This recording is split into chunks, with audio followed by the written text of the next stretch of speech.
జై శ్రీరామ్. తెలంగాణ రాష్ట్ర ఇంటర్మీడియట్ విద్యామండలి వారు రూపొందించిన ఇంటర్మీడియట్ 2వ సంవత్సరం ద్వితీయ భాష తెలుగు శుభోదయం పాఠ్యపుస్తకంలోని 2వ పాఠం తెలంగాణ సాహితీ వికాసం డాక్టర్ దేవులపల్లి రామాంజరావు గారు రచయిత. ఇది గద్య భాగంలోని 2వ పాఠం మనం ఈ వీడియోలో చెప్పుకోవడం జరుగుతోంది. ముందుగా తెలుగు భాషపై అభిమానంతో తెలుగును ద్వితీయ భాషగా తీసుకున్న విద్యార్థులందరికీ శుభమస్తు. తేనె కన్నా తీయనైనది, మధురమైనది, అమృత తుల్యమైనది మన భాష. మన మాతృభాష తెలుగుని మనందరం కాపాడుకోవాలి, మంచి ఉన్నతమైన స్థానంలో నిలబెట్టాలి. ఇక ఈ వీడియోలో ఈ 2వ పాఠమైన తెలంగాణ సాహితీ వికాసాన్ని అంటే పాఠం యొక్క రచయిత పరిచయం, అలాగే సారాంశం చెప్పుకోవడంతో పాటుగా వ్యాసరూప సమాధానాలు, అలాగే సంగ్రహరూప సమాధానాలు, ఈ ఏకపద లేదా ఏకవాక్య సమాధానాలను కూడా ఇందులో మీకు నోట్స్ ఇవ్వడం జరుగుతుంది. అలాగే ముఖ్యమైనటువంటి పదాలు, కొన్ని క్లిష్టమైన పదాలను మీకు ఎక్స్ప్లెయిన్ చేయడం కూడా జరుగుతుంది. కాబట్టి పాఠాన్ని మొదటి నుంచి చివరి దాకా శ్రద్ధగా వినండి. వినడం ద్వారా మీకు పాఠం గుర్తుండిపోతుంది. అలాగే కేవలం వింటే సరిపోదు, తప్పకుండా చదవడం, రాయడం ఇవి రెండూ చేసినప్పుడే మీరు ఎగ్జామ్లో ఇన్ టైంలో పేపర్ని సబ్మిట్ చేయగలుగుతారు. చాలామంది పిల్లలకి ఆన్సర్స్ వచ్చు, కానీ రాసేటప్పుడు ఏమంటారు, నాకు టైం సరిపోలేదు మేడం అంటారు. టైం సరిపోలేదు అంటే, టైంని మీరు చక్కగా మేనేజ్ చేసుకోలేకపోయారు అంటే అది మన ఫెయిల్యూరే కదా. అందుకని ఎగ్జామ్స్ చాలా దగ్గరికి వచ్చాయి కాబట్టి మీరందరూ రాయడం కూడా ప్రాక్టీస్ చేయాలి నాన్న. ప్రతిరోజు తప్పకుండా అట్లీస్ట్ తక్కువలో తక్కువ 2 పేజెస్ రాయాలి. రాయడం అనేది స్పీడప్ చేయాలి. 3 అవర్స్లో మీరు ఎంత స్పీడ్ అంటే, చూస్తూ రాయడం వేరు, గుర్తు చేసుకుంటూ రాయడం వేరు. కాబట్టి మీరు ఎంత వేగంగా రాయగలిగితే పరీక్షలో మీకు అన్ని మార్కులు వస్తాయి. కాబట్టి చదవండి, వినండి, రాయండి, ఒక్కసారి లెసన్ని గుర్తు చేసుకోండి. ఈ 4 ప్రక్రియలు చేయడం ద్వారా మీకు తెలుగు భాష అనే కాదు నాన్న, ఏ ఎగ్జామ్కైనా సరే ఈ 4 పనులు చేయాల్సిందే. ఇక ఈ వీడియోలో మనం ముందుగా కవి పరిచయం గురించి చెప్పుకుందాం. మీ అందరికీ తెలుసు, మీ అందరి దగ్గర పాఠ్య పుస్తకాలు అయితే ఉంటాయి. స్టడీ మెటీరియల్స్ ఉంటాయా లేవా నాకు తెలియదు. మీకు లేకపోయినా ఈ పాఠంలోని లెసన్కి రిలేటెడ్ నోట్స్ అంతా నేను పెడుతున్నా కాబట్టి ఇది చదువుకున్నా సరే మీరు ఓకేనా. ఇప్పుడు టెక్స్ట్ బుక్స్ ఉన్న వాళ్ళు మాత్రం ఒకసారి పేజ్ నెంబర్ 47 తీయండి, లేదంటే నేను ఇక్కడ వీడియోలో రచయిత పరిచయం పెట్టాను, అదైనా చూడండి. డాక్టర్ దేవులపల్లి రామాంజరావు గారు తెలుగు సారస్వత వికాసం కోసం జీవితాన్ని ధారపోసిన బహుముఖ ప్రజ్ఞాశాలి. బహుముఖ ప్రజ్ఞాశాలి అంటే మల్టీ టాలెంటెడ్ అనమాట. అన్ని రంగాల్లో కూడా తనదైన నైపుణ్యాన్ని చూపించిన వారు దేవులపల్లి రామాంజరావు గారు. వరంగల్లోని దేశాయిపేటలో 1917 ఆగస్టు 25న అండాలమ్మ చలపతిరావు గారులకు జన్మించారు. మనల్ని రచయిత పరిచయం అడిగినప్పుడు తప్పకుండా ఆయన ఎప్పుడు జన్మించాడు, వాళ్ళ అమ్మ పేరు, నాన్న పేరు, ఆయన విద్యాభ్యాసం ఎక్కడ జరిగింది, అట్లాగే ఆయన రచనలు ఏంటి, ఆయన చేపట్టిన పదవులేంటి, ఈ విషయాల గురించి మీరు రాసినప్పుడు మీకు మంచి మార్కులు వస్తాయి. అందుకని 1కి 2 సార్లు ఇది చదువుకోండి. ఆయన ప్రాథమిక విద్య అంతా కూడా ఆయన పుట్టిన ఊర్లోనే జరిగింది. హై స్కూల్ విద్యనేమో హన్మకొండలో చేశారు. హైదరాబాద్ నిజాం కళాశాలలోనేమో BA పూర్తి చేశారు. నాగపూర్లో న్యాయశాస్త్ర విద్యను అభ్యసించారు.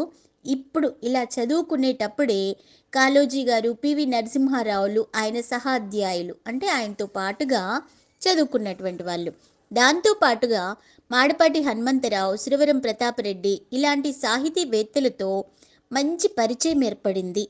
అంటే ఏ గూటి చిలుక ఆ గూటి పలుకులు పలుకుతుంది అంటారు, ఏ గూటి పక్షి ఆ గూటికే చేరుతుంది అంటారు. అట్లనే ఇక్కడ అందరికీ సాహిత్యం అంటే వీళ్ళందరికీ ఇష్టం కాబట్టి అందరూ స్నేహితులయ్యారు. ఇక విద్యార్థిగా ఉన్నప్పటి నుంచే భాషా సాహిత్య రచన వ్యాసంగాల పట్ల ఆసక్తి పెరిగింది. అంటే చిన్నప్పటి నుంచి కూడా రచనలంటే ఎంతగానో ఇష్టపడేవారు. ఇక గోల్కొండ పత్రికలో వ్యాసాలు కూడా రాసేవాళ్ళు. న్యాయశాస్త్ర విద్యార్థి దశలోనే 1953లో పచ్చతోరణం అనే ఖండకావ్య సంపుటిని వెలువరించి కవిగా అందరి మెచ్చుకోళ్ళు ప్రశంసలు పొందారు. సారస్వత నవనీతం, తెలుగు సీమలో సాంస్కృతిక పునరుజ్జీవనం, తెలంగాణలో జాతీయోద్యమాలు, నా రేడియో ప్రసంగాలు, ఉపన్యాస తోరణం, వేగుచుక్కలు, తెనుగు సాహితీ, 50 సంవత్సరాల జ్ఞాపకాలు, సాహిత్యోపన్యాసాలు, తలపుల దుమారం, పంచవర్ష ప్రణాళికలు, బంకింగ్ చంద్ర చటర్జీ జీవితం, హైదరాబాద్లో స్వాతంత్రోద్యమం మొదలైన వాటిని రచించారు. మీకు డౌట్ రావచ్చు నాన్న, ఈ షార్ట్ ఆన్సర్స్ ఇస్తారు కదా, షార్ట్ క్వశ్చన్స్, అప్పుడు ఇవన్నీ రచనలు రాయాలా అని. అన్నీ అవసరం లేకపోయినా అట్లీస్ట్ ఒక 5-6 రాశారనుకోండి, మీకు కొంచెం రచయిత పరిచయం మీద మంచి అవగాహన ఉంది అని పేపర్ కరెక్షన్ చేసే వాళ్ళకి తెలుస్తుంది. ఇంకా వరంగల్లోని శబ్దానుశాసన గ్రంథాలయానికి కార్యదర్శిగా కూడా పనిచేశారు. 1946లో శోభ అనే సాహిత్య పత్రికను వరంగల్ నుంచి తీసుకొచ్చారు. గోల్కొండ పత్రికకు 15 సంవత్సరాల పాటు సంపాదకీయాలు రాసి సమాజంలో సామాజిక సాహిత్య చైతన్యానికి తోడ్పడ్డారు.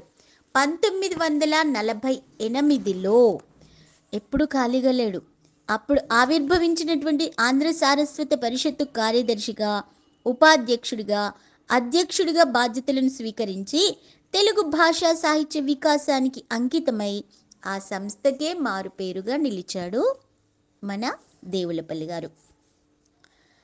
ఆంధ్రప్రదేశ్ సాహిత్య అకాడమీ అధ్యక్షుడిగా సేవలందిస్తూ తన సాహిత్య సేవలను మరింత విస్తృత రూపంలో అందించారు. కేంద్ర సాహిత్య అకాడమీ కార్యనిర్వాహక సభ్యుడిగా, ఉస్మానియా విశ్వవిద్యాలయ సెనేట్ సభ్యుడిగా, తాత్కాలిక వైస్ ఛాన్సలర్గా కూడా బాధ్యతలను నిర్వహించాడు. రాజకీయ రంగంలో ప్రవేశించి 1960-62 కాలంలో సాహిత్య రంగం నుంచి రాజ్యసభ సభ్యునిగా కూడా సేవలందించారు. అందుకని మనం మొదలే చెప్పుకున్నాం బహుముఖ ప్రజ్ఞాశాలి అని. డాక్టర్ బిఆర్ అంబేద్కర్ సార్వత్రిక విశ్వవిద్యాలయం ఈయనను గౌరవ డాక్టరేట్తో సత్కరించింది. దేవులపల్లి గారు 1993 జూన్ 8న తుది శ్వాస వదిలారు. తుది శ్వాస వదిలారు అంటే మరణించారు, పరమపదించారు, స్వర్గస్థులయ్యారు, కీర్తిశేషులయ్యారు. ఏ పదమైనా సరే మనం వాడొచ్చు. కానీ మరణించిన వారి గురించి మాట్లాడేటప్పుడు మన పదాలు ఎప్పుడైనా గౌరవంగా ఉండాలి. విస్మృతికి గురైన తెలంగాణ సాహిత్య పరిణామ క్రమం వికాసాన్ని తెలియచేయడమే ఈ పాఠం యొక్క ఉద్దేశం. ప్రస్తుత పాఠ్యభాగం సాహిత్యోపన్యాసాలు అనే గ్రంథంలో నుండి తీసుకోబడింది. ఇక పాఠంలోనికి వస్తే ముందుగా తెలుగు సాహిత్య చరిత్రలో తెలంగాణ ప్రాంతానికి విశిష్టమైన స్థానం ఉంది. అసలు తెలుగు సాహిత్యంలో గొప్ప గొప్ప గణితికి అంటే ప్రసిద్ధికెక్కిన గ్రంథాలు 3: భారతం, భాగవతం, రామాయణం. ఈ మూడిటికి కూడా తెలంగాణతో సంబంధం ఉంది. ఈ 3 అద్భుతమైనటువంటి ప్రశస్తికెక్కినటువంటి గ్రంథాలు, అవి రాసినటువంటి కవులు మన తెలంగాణ వాళ్ళు. ముందుగా ఏకశిలానగరంలోని గణపతి దేవుని ఆస్థానంలో తిక్కన భారతాన్ని ఆవిష్కరించడం జరిగింది. భాస్కర్ రామాయణం రాసిన భాస్కరుడు, మల్లికార్జున భట్టు, కుమార రుద్రదేవుడు, ఇలా ఒకరు ఇద్దరు కాదు నాన్న, పోతన, ఆంధ్ర మహాభాగవతంను రచించినటువంటి సహజ కవి పోతన తెలంగాణ వాడే. అలాగే పాల్కురికి సోమన తెలంగాణ వాడే, పొన్నగంటి తెలగన తెలంగాణ వాడే. ఇలా అసలు తెలంగాణలో ప్రాచీన సాహిత్యం అనేది ఒక అద్భుతమైన విధంగా వర్ధిల్లింది. అయితే తెలంగాణ ఇతర ఆంధ్రదేశంతో అంటే విడిపోయినప్పుడు కూడా తెలుగు సాహిత్యం గొప్ప స్థితిలోనే ఉంది. రాజకీయంగా వేరుపడ్డప్పటికీ తెలంగాణ ప్రాంతం ఆంధ్ర ప్రాంతంతో సన్నిహిత సంబంధాలే కలిగి ఉంది. కాబట్టి అసలు తెలంగాణలో పాండిత్యం లేదని ఎవ్వరూ అనడానికి వీలైనటువంటి కావ్యాలు మనకున్నాయి.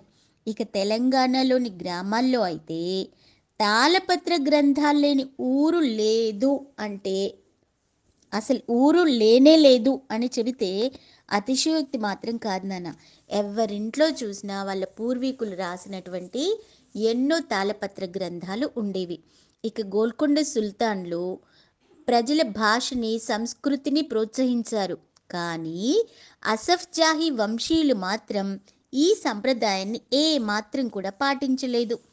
ఎందుకు అంటే వాళ్ళకి భయం. ఎక్కడ అంటే మనల్ని పరిపాలించింది ఇంకా వచ్చేసరికల్లా నిజాం వాళ్ళు కదా. కాబట్టి నిజాం పరిపాలన అనేది అసలు భారతదేశంలో మనం వేరేగా జీవించాల్సి వచ్చింది. అసలు కవి సమ్మేళనాలు కానీ, ఇలాగ సర్వమత మహాసభలు పెట్టుకోవడానికి కూడా అంగీకరించలేదు. ఎంతోమంది సంస్కృత ఆంధ్ర పండితులందరూ ఉన్నప్పటికీ కూడా వాళ్ళందరూ కలిసి మాట్లాడుకునే అవకాశం మనకు మన ప్రభుత్వాలు ఇవ్వలేదు. ఇక ఇలా మన భాషని ప్రోత్సహించినటువంటి సంస్థానాలు కూడా ఉన్నాయి నాన్న. ఇక్కడ మనం సంస్థానం అంటే చెప్పుకోవాలి. మరి సంస్థానాలు అంటే ఏంటి? ఈ గద్వాల, వనపర్తి, ఆత్మకూరు సంస్థానాలను ఇక్కడ మనకి రచయిత గారు పరిచయం చేశారు. అసలు సంస్థానం అంటే ముందుగా తెలుసుకోవాలి. ఈ కుతుబ్ షాహీలు, ఢిల్లీ సుల్తానులు, అసఫ్ జాహీలకు ముందు నుండి కూడా సంస్థానాలు పాలన సాగిస్తున్నాయి. తెలంగాణ ప్రాంతంలోని ప్రత్యేకతల్లో ప్రధానంగా పేర్కొనదగినవి సంస్థానాలు. ఈ సంస్థానాలనేటివి ప్రభుత్వాలతో సంబంధం లేకుండా స్వతంత్రంగా వ్యవహరించాయి. ముఖ్యంగా స్వభాష సంస్కృతులను కాపాడాయి. కవులను కూడా పోషించినటువంటివే ఈ సంస్థానాలు. మరి దీంట్లో మన తెలంగాణలోని పరిస్థితులకు స్వర్గీయ కొమర్రాజు వెంకట లక్ష్మణరావు గారు కానీ, ఆ తర్వాత వచ్చినటువంటి మాడపాటి హనుమంతరావు, సురవరం ప్రతాపరెడ్డి, అలాగే ఆదిరాజు వీరభద్రరావు లాంటి ఎంతోమంది మన తెలుగు భాషని మంచి అభివృద్ధిలోనికి తీసుకొచ్చారు. ఇక సురవరం ప్రతాపరెడ్డి గారు కూడా ఎంతో చదువుకున్నవాడు, మంచి కుటుంబానికి చెందినవాడు. ఎన్నో అద్భుతమైన పదవులు వచ్చినా కూడా వాటిని తృణీకరించి తెలుగు భాషకు ఎంతగానో సహాయ సహకారాలు అందించాడు. ఇక మరి తెలంగాణలో ఎన్నో పత్రికలు ఏర్పడ్డాయి నాన్న. ఒకటా రెండా అని కాదు. సుజాత అనే పత్రిక, అట్లాగనే ఈ ఆంధ్రాభ్యుదయం హన్మకొండ నుంచి, దేశబంధు ఇదేమో హైదరాబాద్, తెలుగు తల్లి, విభూతి, దివ్యవాణి, అనేకమైనటువంటి తెలుగు పత్రికలు ఏర్పడ్డాయి. తెలంగాణ, ఆంధ్రకేసరి, ఆంధ్రవాణి వారపత్రికలు కూడా మన తెలంగాణలో ముద్రించబడ్డాయి. తరణి, వరంగల్ నుంచేమో శోభ, ఇవన్నీ ఏంటంటే తెలంగాణ ప్రజలను చైతన్యపరచడానికి అనేకమైనటువంటి పత్రికలు ఆ రోజుల్లో తయారయ్యాయి. తెనుగు, నీలగిరి, గోలుకొండ మొదలైన పత్రికల ఆవిర్భావంతో యువ రచయితలకు కూడా ప్రోత్సాహం లభించి ఇక అక్కడి నుంచి కూడా మన తెలంగాణ సాహిత్యం అనేది పుంఖానుపుంఖాలుగా లెక్కకు మిక్కిలిగా వెలువడడం మొదలయ్యాయి అని మనకు ఈ పాఠం యొక్క సారాంశం. ఇక మరి ఒక్కొక్క వ్యాసరూప సమాధానాన్ని మీకు ఇక్కడ వివరిస్తాను. ముందుగా తెలంగాణ ప్రాంతంలో తెలుగు భాషాభివృద్ధి వెనుకబడ్డానికి గల కారణాలేంటి అనేది వ్యాసరూప ప్రశ్న. ఎప్పుడైనా వ్యాసరూప సమాధానాలు రాసేటప్పుడు ముందుగా తప్పకుండా ఒక 4 వాక్యాలు ఏం రాయాలంటే, డాక్టర్ దేవులపల్లి రామాంజరావు రచించిన సాహిత్యోపన్యాసాల నుండి గ్రహించబడిన తెలంగాణ సాహితీ వికాసం పాఠ్య భాగం నుండి తెలంగాణ ప్రాంతంలో తెలుగు భాష అభివృద్ధి వెనుకబడడానికి కారణాలు ఈ విధంగా వివరించవచ్చు. అంటే ఈ పాఠాన్ని బేస్ చేసుకొని ఎందుకు వెనుకబడింది అనే పాయింట్స్ నీకు అర్థమైనవి ఇక్కడ నువ్వు రాయాలన్నట్టు. తెలుగు సాహిత్య చరిత్రలో తెలంగాణ ప్రాంతానికి ఒక గొప్ప ప్రత్యేకమైన స్థానం ఉంది. కానీ తెలంగాణ ప్రాంతాన్ని అప్పుడు ప్రభుత్వ విధానాలు తెలుగు భాష అభివృద్ధి పెద్దగా జరగలేదు. అంటే అప్పటి ప్రభుత్వ విధానాల వల్ల మన తెలంగాణ భాష అభివృద్ధి అనేది ఏమాత్రం జరగలేదని చెప్పొచ్చు. హైదరాబాద్ను పాలించిన అసఫ్ జాహీ వంశీయులు ప్రజల భాషా సంస్కృతులను ఆదరించలేదు. మాతృభాషల ద్వారా విద్యాబోధన హైదరాబాద్ రాష్ట్రంలో పూర్తిగా లేదు. అసలు మాతృభాషల వికాసానికి ఇది ఒక పెద్ద గొడ్డలి పెట్టు వంటి విధానాలను హైదరాబాద్ ప్రభుత్వం అమలు చేసింది. అసలు తెలుగు చదువుకోవడానికి అవకాశాలు లేవు. ఒక గ్రంథాలయాన్ని పెట్టుకోవడం కూడా కష్టంగా ఉండేది. కవి సమ్మేళనాలు, సారస్వత సభలను జరుపుకోవడం ప్రభుత్వానికి నచ్చేది కాదు. ఎందుకు అంటే సాహిత్య సభలు పెట్టుకుని గ్రంథాలయాలు పెట్టుకుంటే ప్రజల్లో స్వతంత్ర భావాలు వ్యాప్తి చెందుతాయి కదా. రాజకీయంగా తమ ఉనికికి భంగం కలుగుతుందేమో అని ఎప్పుడైతే జ్ఞానాన్ని సంపార్జిస్తారో వాళ్ళల్లో ఆలోచనలు వస్తాయి. మరి ఆలోచనలు మంచి వైపు వస్తే ప్రభుత్వానికి చాలా భయం కదా. అందుకని నిజాం ప్రభుత్వం వాళ్ళను ఎప్పుడు కూడా కలవనిచ్చేది కాదు, అవగాహన కలగనిచ్చేది కాదు. ఆంధ్ర పేరుతో ఏ ఉద్యమం సాగినా కూడా ప్రభుత్వం దాన్ని శత్రుభావంతోనే చూసేది. ఒకవేళ ఆంధ్ర అనే పదంతో ఏమన్నా ఉద్యమాలు జరిగాయి అనుకో, అప్పుడు ఈ ఆంధ్ర ఈ తెలంగాణ అందరూ ఏకమైపోతారేమో అని ఆనాటి ప్రభుత్వం భావించింది. అసలు సారస్వత కృషి కూడా రాజకీయ కృషిలాగానే సీక్రెట్గా, అంటే నిజాం ప్రభుత్వానికి తెలియకుండా మనం రహస్యంగా చేసుకోవాల్సిన అవసరం ఏర్పడింది. తెలంగాణలోని ప్రతి గ్రామంలో కూడా మంచి మంచి పండితులు, కవులు, సంస్కృతం, తెలుగు తెలిసినటువంటి వాళ్ళు బోలెడు మంది ఉన్నారు. కానీ వాళ్ళందరినీ కలవనివ్వలేదు, ఒకరితో ఒకరిని మాట్లాడుకోనివ్వలేదు. ఉర్దూ భాష అనేది ప్రాథమిక దశ నుండి విశ్వవిద్యాలయ దశ దాకా బోధనా భాష కావడం వల్ల తెలుగు భాష యొక్క అభివృద్ధికి చాలా అడ్డంకులు ఏర్పడ్డాయి. ఆ రోజుల్లో హైదరాబాద్ రాష్ట్రం అనేది ఒక ప్రత్యేక ద్వీపకల్పంగా తయారైంది. అక్కడ ప్రజలను ఇతర ప్రపంచం నుంచి కంప్లీట్గా పూర్తిగా వేరు చేసేసింది. స్వాతంత్రం వచ్చే వరకు కూడా చదువుకున్నటువంటి ప్రజల సంఖ్య చాలా తక్కువగా ఉండేది. అసలు సంస్కృతం, తెలుగు బాగా తెలిసినటువంటి మంచి పండితులకు తిండికి బట్టకు కూడా కరువే అయిపోయింది. తెలంగాణలో పాపం వాళ్ళు కృషించిపోయారు. ఈ కారణాల వల్ల తెలుగు భాషాభివృద్ధి తెలంగాణ ప్రాంతంలో జరగలేదు. ఒక రకంగా గ్రహణం పట్టిన తెలంగాణ అయిపోయింది నిజాం పరిపాలనలో. ఈ లాంగ్ ఆన్సర్ చదివి మీరు చక్కగా పాయింట్స్ అర్థం చేసుకోవాలి. ఏమని, ఆ రోజుల్లోని పాలకులు తెలుగు భాషని ఏమాత్రం కూడా అభివృద్ధి సాగనివ్వలేదు. చదువుకోవాలనుకున్న వాళ్ళందరూ కూడా ఉర్దూ మీడియంలోనే చదువుకోవాలనే ఆంక్షలు విధించారు. అందరూ కలిసికట్టుగా మాట్లాడుకోవడానికి వీల్లేదు, అలాగే సభలు పెట్టుకోవడానికి లేదు. ఒక కవి ఇంకో కవితో సరైనటువంటి మాట, అంటే కవి సమ్మేళన లాంటివి కూడా లేదు. ఇవన్నీ జరగడం వల్ల మన తెలంగాణలో తెలుగు భాష అభివృద్ధి అనేది సవ్యంగా జరగలేదు. ఇక రెండో ప్రశ్న ఏంటంటే, కొమర్రాజు లక్ష్మణరావు సాహిత్య సేవను తెలియజేయండి. మీరు పాఠ్యపుస్తకంలో చూస్తే మనకి కొమర్రాజు లక్ష్మణరావు గారి గురించి ప్రత్యేకంగా ఒక పేజీ ఉంది నాన్న, మొత్తంగా కూడా. పేజ్ నెంబర్ 51లో చూసుకుంటే మీకు ఆన్సర్ దొరుకుతుంది. లేదు అంటే నేను ఇక్కడ ఆన్సర్ కూడా పెట్టేస్తున్నాను. ముందుగా డాక్టర్ దేవులపల్లి రామాంజరావు రచించిన సాహిత్యోపన్యాసాల నుంచి గ్రహించబడిన తెలంగాణ సాహితీ వికాసం పాఠ్యభాగం నుండి కొమర్రాజు లక్ష్మణరావు సాహిత్య సేవను నేను ఈ విధంగా వివరిస్తున్నాను. కొమర్రాజు లక్ష్మణరావు గారు గొప్ప మేధావి, నిష్కలంక దేశభక్తుడు. తెలంగాణలోని పరిస్థితులను గమనించి ఈ ప్రాంతంలో సాహిత్య వికాసానికి కృషి చేయాలి అని అనుకున్నాడు. ఆ రోజుల్లో చాలామంది ఆంధ్ర ప్రాంతం వారికి తెలంగాణను గురించి సరైన అవగాహన ఉండేది కాదు. లక్ష్మణరావు మునుగాల సంస్థానానికి దివాను. అందువల్ల ఆ సంస్థానాధీశులకు తెలంగాణ ప్రాంతంతో సంబంధాలు ఉండేవి కదా. అందుకని తరచూ ఎక్కువగా హైదరాబాద్కు వస్తూ ఉండేవాళ్ళు. మనం ఇంతకు ముందే ఫస్ట్ స్టార్టింగ్లోనే చెప్పుకున్నాం, సంస్థానాధీశులందరూ కూడా స్వతంత్ర ప్రతిపత్తి కలిగి ఉండేవాళ్ళు. వాళ్ళు చేసినటువంటి గొప్ప పని ఏంటంటే తెలుగు భాషను, తెలుగు కవులను, తెలంగాణ కవుల రచయితలను అందరినీ కూడా ప్రోత్సాహాన్ని ఇచ్చారు, కవులను ఆదరించారన్నట్టు. ఇక్కడ ఆ సమయంలో 1900వ సంవత్సరంలో ముందుకొచ్చిన వాళ్ళెవరు, మంచి సంకల్పంతో ముందుకొచ్చినటువంటి వ్యక్తే కొమర్రాజు వెంకట లక్ష్మణరావు గారు. ఆయన శ్రీకృష్ణదేవరాయాంధ్ర భాషా నిలయాన్ని 1900వ సంవత్సరంలో స్థాపించారు. 1904వ సంవత్సరంలో రాజరాజ నరేంద్ర భాషా నిలయం హనుమకొండలో స్థాపించారు. ఆ తర్వాత మరికొన్ని సంవత్సరాలకు వరంగల్లో శబ్దానుశాసనాంధ్ర భాషా నిలయం, లక్ష్మణరావు గారి విజ్ఞాన చంద్రిక గ్రంథ మండలి కూడా 1900వ సంవత్సరంలో హైదరాబాద్లో స్థాపించబడింది.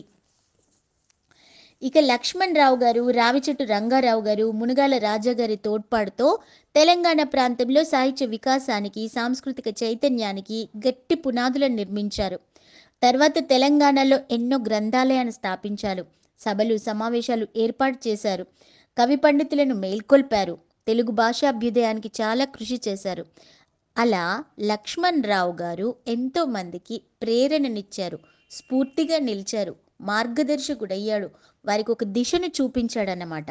అందుకని లక్ష్మణ్ రావు గారి అడుగుజాడల్లో వారి ప్రోత్సాహంతోనే మాడపాటి హనుమంతరావు, సురవరం ప్రతాపరెడ్డి, ఆదిరాజు వీరభద్రరావు వారు వీళ్ళందరూ కూడా తెలుగు భాషాభ్యుదయానికి కృషి చేశాడు. అంటే ప్రత్యక్షంగా కృషి చేశాడు కొమర్రాజు లక్ష్మణ్ రావు గారు, పరోక్షంగా తన వల్ల స్ఫూర్తి పొందినటువంటి వారి వల్ల కూడా ఈ తెలంగాణలో భాషాభివృద్ధి జరిగిందని చెప్పొచ్చు.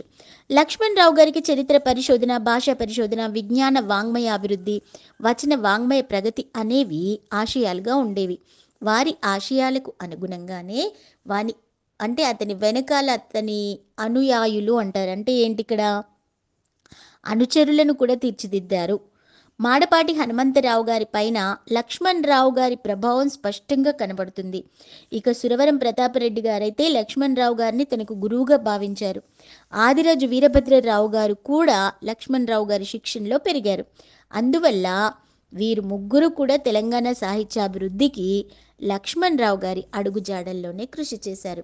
ఈ రకంగా కొమర్రాజు లక్ష్మణ్ రావు గారు గ్రంథాలయాన్ని స్థాపించారు, సభలు సమావేశాలు ఏర్పాటు చేశారు, కవులను ప్రోత్సహించారు, వారికి ఒక మార్గదర్శకుడై నిలిచాడు.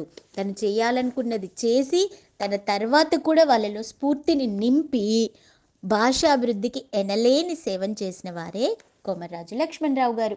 మరి తెలుగు సాహిత్య చరిత్రలో తెలంగాణ ప్రాంత విశిష్టత ఎట్టిది మనం ఫస్టే చెప్పుకున్నాం టెక్స్ట్ బుక్లోది.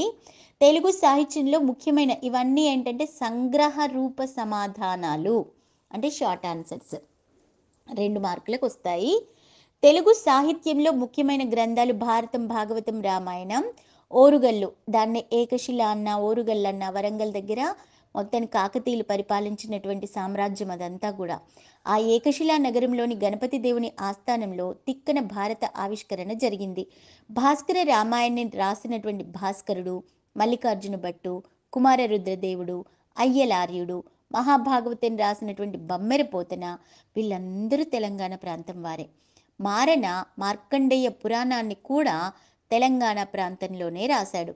మొట్టమొదటి అచ్చతెనుగు ఆదికావ్యమైనటువంటి యయాతి చరిత్రను పొన్నగంటి తెలగన ఇక్కడ తెలంగాణ వాడే తెలంగాణలోనే రచించాడు. జాను తెనుగులో బసవ పురాణాన్ని రచించిన పాల్కురికి సోమనాథుడు కూడా తెలంగాణ వాడే. అంటే తెలుగు సాహిత్య చరిత్రలో తెలంగాణ ప్రాంతం యొక్క విశిష్టత అంతా ఇంతా కాదు.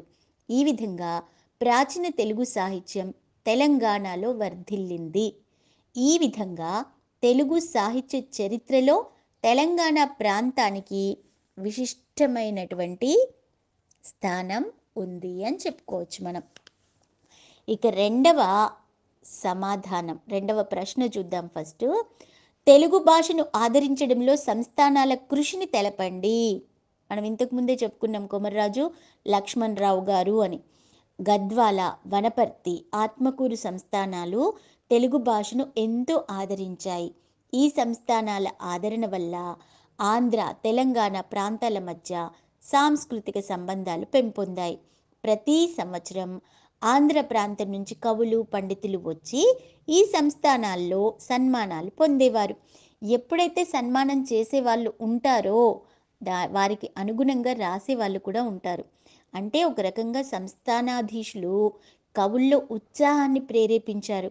ఇలాంటి వాళ్ళల్లో అంటే సన్మానాలు పొందే వాళ్ళల్లో తిరుపతి వెంకట కవులు, ఆ కవులైతే అవధానాలు, తెలంగాణ ఆంధ్ర ప్రాంతాల మధ్య వారు చేసినటువంటి అవధానాలు అనేటివి భాషాపరమైన వంతెనలుగా నిలిచాయి. కొమర్రాజు లక్ష్మణ్ రావు గారు మునుగాల సంస్థానానికి దివానులు. వీరు కూడా తెలుగు భాష వికాసానికి అపారమైన కృషి చేశారు. అంటే ఈ సంస్థానాలన్నీ కూడా ఏం చేశాయి? కవులను ప్రోత్సహించాయి. కవుల ద్వారా మన భాషాభివృద్ధికి ఎంతగానో సహాయాన్ని అందించారన్నట్టు. మరి ఇక మూడవ ప్రశ్న, సురవరం ప్రతాపరెడ్డి సాహిత్య సేవను తెలపండి. ఇక్కడ మనకి సురవరం ప్రతాపరెడ్డి గురించి కావాలి అని అంటే ఇక్కడ టెక్స్ట్ బుక్లో 52వ పేజీలో ఉంది చూడండి నాన్న. సురవరం ప్రతాపరెడ్డి గారు సంపన్న కుటుంబీకులు, అంటే బాగా శ్రీమంతుడు. అలాగే BA, BL పట్టభద్రుడై న్యాయవాద వృత్తిని అవలంబించకుండా తగిన అవకాశాలు ఉన్నప్పటికీ కూడా ప్రభుత్వ ఉద్యోగాన్ని స్వీకరించలేదు. తన జీవితాన్ని మొత్తంగా కూడా తెలుగు భాషాభివృద్ధికి అర్పించిన త్యాగమూర్తులు బహుభాషావేత్తలు, అనేక గ్రంథకర్తలు, ఉత్తమ శ్రేణికి చెందిన పరిశోధకులు, నిర్భయంగా గోల్కొండ పత్రిక నడిపిన సంపాదకులు, ఓకేనా, తన పత్రిక ద్వారా ఎంతో మందిని చైతన్యపరిచినటువంటి వారు. ఇక అనేక విషయాలకు సంబంధించిన విజ్ఞాన నిక్షేపాలు వీరు అంటే సురవరం ప్రతాపరెడ్డి గారు రామాయణ రహస్యాలు, హిందువుల పండుగలు, ఆంధ్రుల సాంఘిక చరిత్ర ఇలాంటి పరిశోధనాత్మకమైన గ్రంథాలను రాయడం జరిగింది. ఇక 4వ సంగ్రహ రూప ప్రశ్న ఏంటంటే తెలంగాణ ప్రాంతం నుండి వెలువడిన పత్రికలను గురించి వివరించండి. ఇది లాస్ట్ ప్రశ్న. మనం లాస్ట్ 53వ పేజీలో ఉంటే అటువంటిది చదివితే మనకు ఏ ఏ పత్రికలు ఉన్నాయనేది తెలుస్తుంది. తెలంగాణలోని మొదటి పత్రిక హితబోధిని. ఇది 1913వ సంవత్సరం స్థాపింపబడింది. ఒక్క సంవత్సరం మాత్రమే నడిచింది. తెనుగు అనే పత్రిక వరంగల్ జిల్లా ఇనుగుర్తి నుంచి వెలువడి 5 ఏళ్ళు నడిచింది. నల్లగొండ నుండి నరసింహారావు గారి దర్శకత్వంలో వెలువడిన నీలగిరి పత్రిక. ఇవేంటి అంటే ఇక్కడ మనకి పత్రికల పేర్లన్నీ కూడా ఇచ్చారు. ఎక్కడ పేజ్ నెంబర్ 53లో చూసుకోండి. ఇక్కడ నేను నోట్స్ ఇస్తున్నా మీకు. అయినా సరే టెక్స్ట్ బుక్ ముందు పెట్టుకొని చదువుకుంటే మీకు సమస్తం కనిపిస్తాయి నాన్న. సరేనా? ఇంకా తర్వాత ఈ సురవరం ప్రతాపరెడ్డి గారు సంపాదకులుగా 1925వ సంవత్సరంలో గోల్కొండ పత్రిక అర్ధవార పత్రికగా మొదలయ్యి 1947లో ఇది దినపత్రికగా మారి సుమారు 20 సంవత్సరాలు నడిచిందంటే మామూలు విషయం కాదు.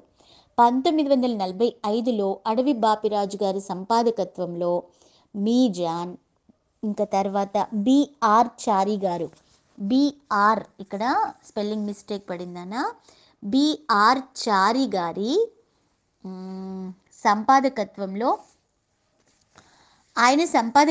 తెలంగాణ అనే దినపత్రిక కూడా వచ్చింది మనకి ఇక్కడ. ఇంకా ఆ తర్వాత వచ్చింది ఏంటి అంటే సుజాత మాసపత్రిక, హన్మకొండ నుండి ఆంధ్రాభ్యుదయం, తూప్రాన్ నుంచి దేశబంధు, సికింద్రాబాద్ నుంచి తెలుగు తల్లి విభూతి, దివ్యవాణి అనే తెలుగు పత్రికలు, ఆంధ్రకేసరి, ఆంధ్రవాణి అనే వారపత్రికలు, తరణి, వరంగల్ నుండి శోభ వంటి సాహిత్య మాస పత్రికలన్నీ కూడా వచ్చాయి. ఇది లాస్ట్ ఆన్సర్. ఇక మనకి ఇక్కడ ముఖ్యంగా వీటిని ఏమంటామంటే ఏకపదం లేదా ఏకవాక్య సమాధాన ప్రశ్నలు అంటాం కదా. అందులో ముందుది చూడండి. దేవులపల్లి రామాంజరావు గారి స్వగ్రామం ఏది? వరంగల్లోని దేశాయిపేట. రామాంజరావు స్థాపించిన సాహిత్య పత్రిక ఏది? శోభ. రామాంజరావు అధ్యక్షుడిగా పనిచేసిన సాహిత్య సంస్థ ఏది? ఆంధ్రప్రదేశ్ సాహిత్య అకాడమీ. రామాంజరావు రాసిన ఖండకావ్య సంపుటి పేరేమిటి? పచ్చతోరణం. శ్రీకృష్ణదేవరాయ ఆంధ్ర భాషా నిలయం ఏ సంవత్సరంలో స్థాపించారు? 1900 సంవత్సరంలో. మున్షి ప్రేమ్చంద్ కథలను మొదటిసారి తెలుగులోకి అనువదించింది మాడపాటి హనుమంతరావు గారు. తెలంగాణలోని మొదటి పత్రిక హితబోధిని. మీజాన్ పత్రిక ఎవరి సంపాదకత్వంలో వెలువడింది? అడవి బాపిరాజు సంపాదకత్వంలో. ఇక్కడ మనకు మీరు టెక్స్ట్ బుక్ చదివితే మీకు అన్నీ కూడా అడవి బాపిరాజు సంపాదకత్వంలో ఏది, సురవరం సంపాదకత్వంలో ఏది విషయాలన్నీ తెలుస్తాయి. కాబట్టి పాఠ్యపుస్తకం చదవండి. అలాగే నేను పెట్టిన నోట్స్ని కూడా మీకు తప్పకుండా ఉపయోగపడుతుంది. అది కూడా చదువుకోండి. ఇక పాఠాన్ని మీకు ఎప్పుడైనా చదవాలనిపించకపోతే హ్యాపీగా వింటూ కాసేపు కళ్ళు మూసుకోండి, బాగా గుర్తు చేసుకోండి. అది కూడా ఒక మంచి అలవాటే. కానీ రాయడంతో పాటు చదవడంతో పాటు రాయడం, ఇవి రెండిటితో పాటు గుర్తు చేసుకోవడం అంటే స్మరించుకోవడం, మననం చేసుకోవడం మాత్రం మర్చిపోకండి. ముఖ్యాంశాల కింద చిన్నగా పెన్సిల్తో అండర్లైన్ చేసుకోండి. ఎగ్జామ్కి వెళ్ళే ముందు ముఖ్యాంశాలని 1కి 10 సార్లు చదివితే మీకు ఎగ్జామ్ హాల్కి వెళ్ళగానే ఆన్సర్స్ టక్కున గుర్తొస్తాయి. కాబట్టి బాగా చదవండి. అంతకంటే బాగా కుదిరించి అక్షరాలు గుండ్రంగా రాయండి. ఆ రాసింది చదివింది ఒకసారి గుర్తు చేసుకోండి. ఇలా చేసుకోవడం అనేది మంచి అలవాటు. కాబట్టి మీకు మంచి మార్కులు రావాలని కోరుకుంటున్నాను. మీ ఫ్రెండ్స్ ఎవరైనా ఉంటే ఈ లెసన్ వాళ్ళకు కూడా షేర్ చేయండి. తప్పకుండా సబ్స్క్రైబ్ చేసుకోండి. జై శ్రీరామ్.